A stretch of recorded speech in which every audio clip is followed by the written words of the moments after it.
All right, hello everyone. So I wanted to go over some of the changes that we made on this map yesterday. I know I have kind of publicly put this map out there because I do want opinions from guys, especially WoE players. I think it's important to kind of have like a collaborative effort for stuff like this because I know how opinionated WoE players are, and if you don't give them that, at least that opportunity, then they'll just eventually it'll bite you in the ass because I've seen it. Maybe not necessarily on maps because no one makes these new maps for WoW, but definitely on changes. I know WoW players will absolutely, they'll fight you on things that they're not part of a collaborative effort on. So I kind of wanted to make everything out there just for that reason because I don't want anyone to tell me that things should have went XYZ way, and I never gave them that opportunity to speak up. So I did it here. So just going over a brief little overview of this map. There's 3 entrances. There's one here, and one here. Full disclosure, I was talking with Johnny yesterday, and he was kind of guiding me through a lot of the changes that we made here. And I'm going to go over the reasoning behind them because I want you to understand why we're doing things and not just see what we're doing, right? So the 3 entrances, one of the things that Johnny talked about and some others was how this will just become a giant GVG fest because it's such a wide open area. And even though there are 3 entrances, they're pretty close to each other, right? So like if you were to come in here, you'll see another guild here and people are just going to naturally fight each other because they're pretty close. But with this, if you are a guild that spawns south and you run up here, you speed pot up here, this is going to give you a chance to kind of congregate. Likewise, if you're a guild here, you can run up here and you have another spot to congregate and to get set up, because one of the worst parts about WoE is either people precasting on the entrances or just people fighting nonstop in the entrance. They're either trolling and not trying to work for objectives, or they just want to farm kills. Which I get, that's a strategy, but it's definitely frowned upon by other WoE players. So some of the custom solutions that some servers have done is they make this an invulnerability area, but I don't want to introduce a new custom map and also have custom mechanics on top of it. It's too many layers of custom. So I want to at least give the opportunity for the map to naturally work. And part of that is these areas here.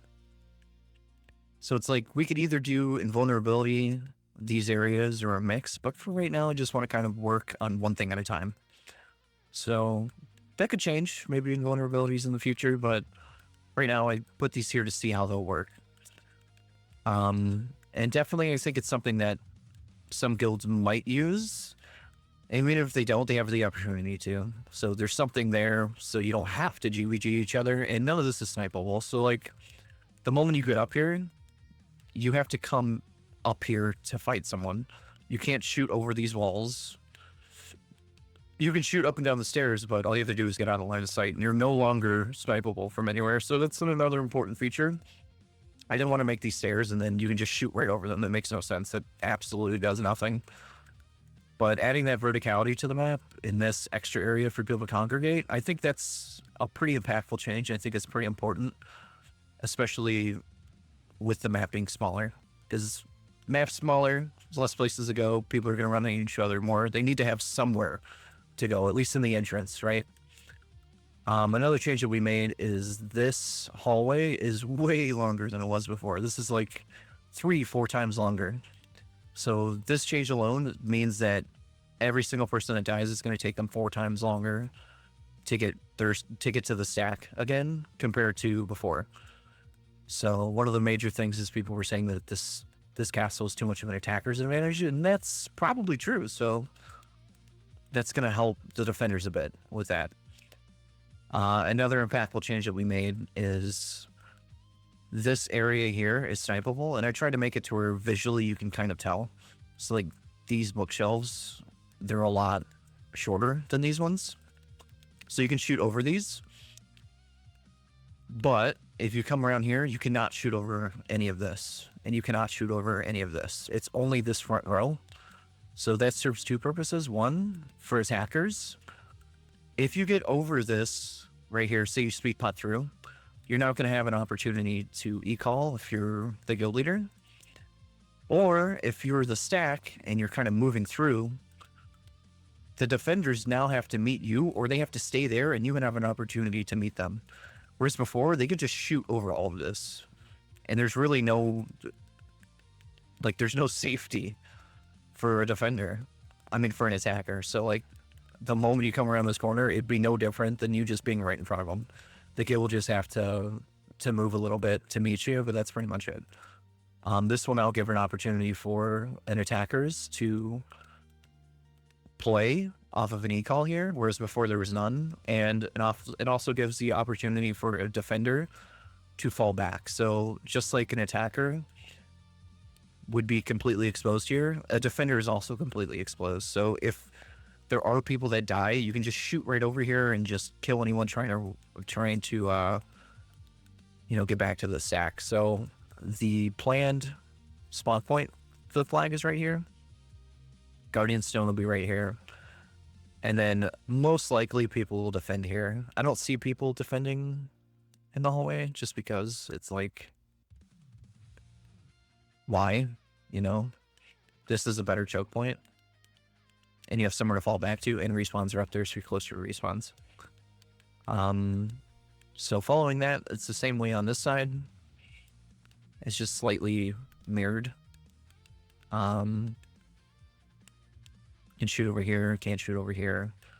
And once again, that serves a purpose for attackers and defenders, so both have some kind of a play.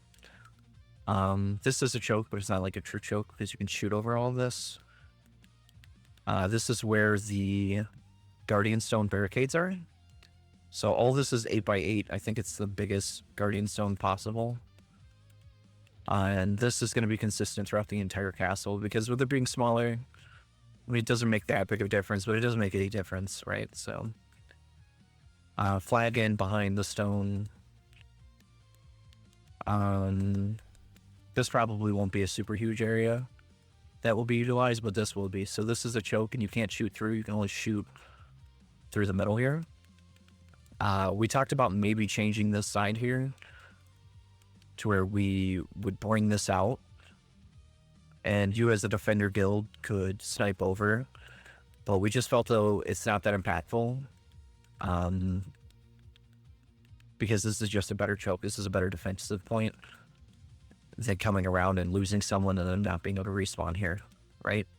So as a defender, it's probably just going to be here. This will be the second barricade right here.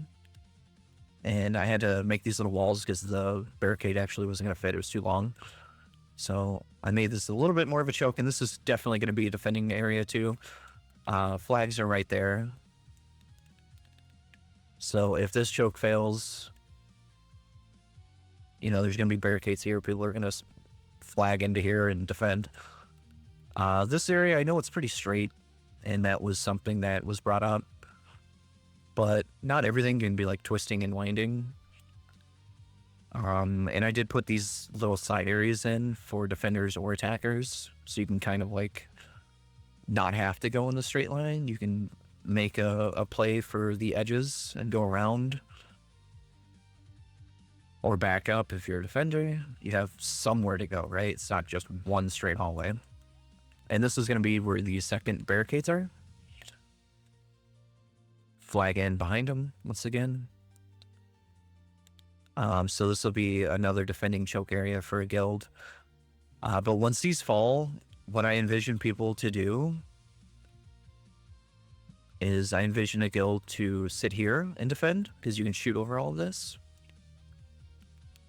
There are some places that you as an attacker can go, so like you can come over here, you can e-call, you can reconvene, you can group up, but you have to get through the choke first. So this is one area that you'll probably see guilds defending. In an original Seer, that's pretty much the only place that was defendable in the Imp room, aside from right next to the Imp. So one issue that we found, though, is we moved the barricades to here. You cannot snipe over here, by the way. You can only go through the middle or through here. So if you're right here, you can't snipe over. But one problem that we found was if you're an attacking guild and you make it through this choke, and the guild has to reposition here to defend the barricade, if you are an attacking guild and you're here, you're subject to all the other attackers coming in, and now you're being sandwiched on both sides, right? So as a way around this, we made this little area behind, and none of this is snipeable. So as a guild, you're attacking, you can go all the way around now instead, reconvene, e-call, whatever. You can even come all the way over here, e-call, reconvene, whatever. And you can attack from the other side safely, out of the way of other attackers coming in. So now it's a choke point, but it's not such a choke point that you as an attacker have no opportunity to attack without also having to defend from other attackers. So I found that to be kind of important too, and Johnny definitely agreed, which, by the way, Johnny has been helping me with this. I don't know if I've said that or not. But I gave everyone the opportunity to be vocal. So Johnny's just the only one that's really given me his time and his effort and energy. So that's why I'm taking his opinions over others, because no one else is giving me theirs. So anywho, barricade being here and having more access to the alcoves here does present one problem for defenders, is that this area is the respawn point, and in order to get to the imp, they have to come around here through these stairs. And with these alcoves being more accessible now through this little kind of almost safety area that you can just safely walk behind, we felt as though people would just get picked off trying to defend the imp or whatever. So in order to counter that, we placed this little flag here, and this is like more of a custom part of this map and this design, and this isn't finalized or anything, but you spawn in here and you can click the flag and you'll just instantly be teleported without a prompt or anything to right here.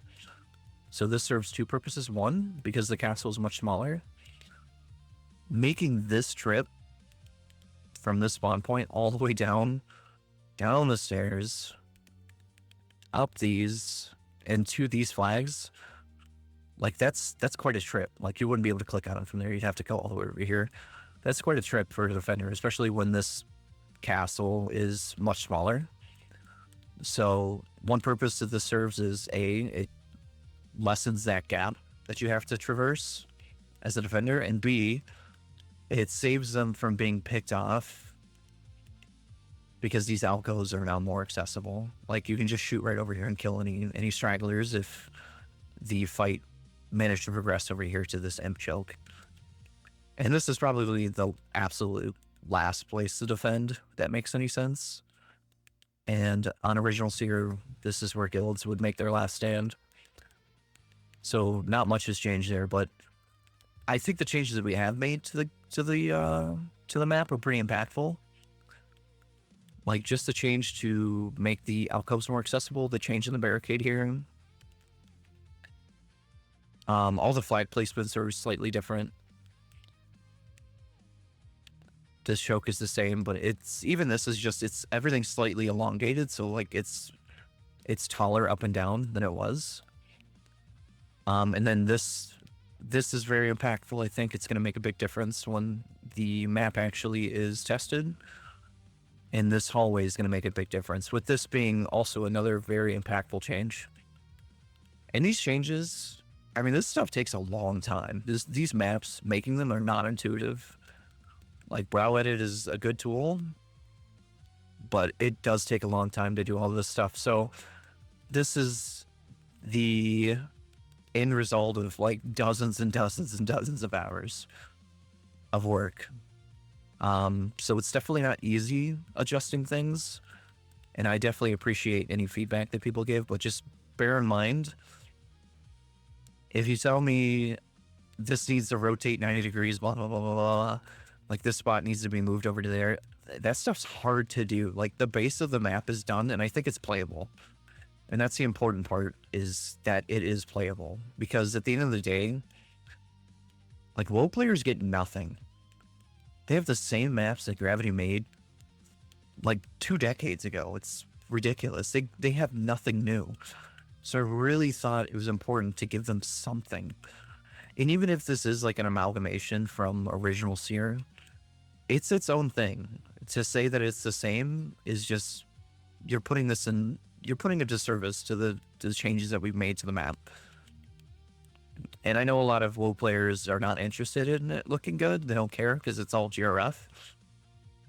Well, at the end of the day, I don't want to give them something that's low quality just because visuals don't matter to them. I think they matter to almost everyone else. And when the castle's not being attacked, I think having it here is a nice touch regardless, you know? So, like, yeah, they're looking at things with just a gray world, but it's completely unfair to not put the same level of work and devotion to something just because those players aren't going to necessarily see the visuals. Which, speaking of, Kynes has made a lot of changes to packet filtering, and people might actually be able to play without Grey World GRF. Whether or not they'd want to is another story, but just giving them the opportunity to is important to me anyways. So, but anyways, that's my TED Talk. I just wanted to get over some of the changes on the maps, why we did them, and hopefully this map is now in a playable state. If you have any opportunity to give me feedback on it, please do. I'm totally open to any suggestions that you make. But just know that this map is more or less ready for the beta, I think. And it's probably not going to see many more changes. I think this is pretty much it. So some of the things we can only test live, and I think it's ready for that. So, all right. Thank you for listening to this, and hopefully you understand some of the reasoning behind the stuff that we did.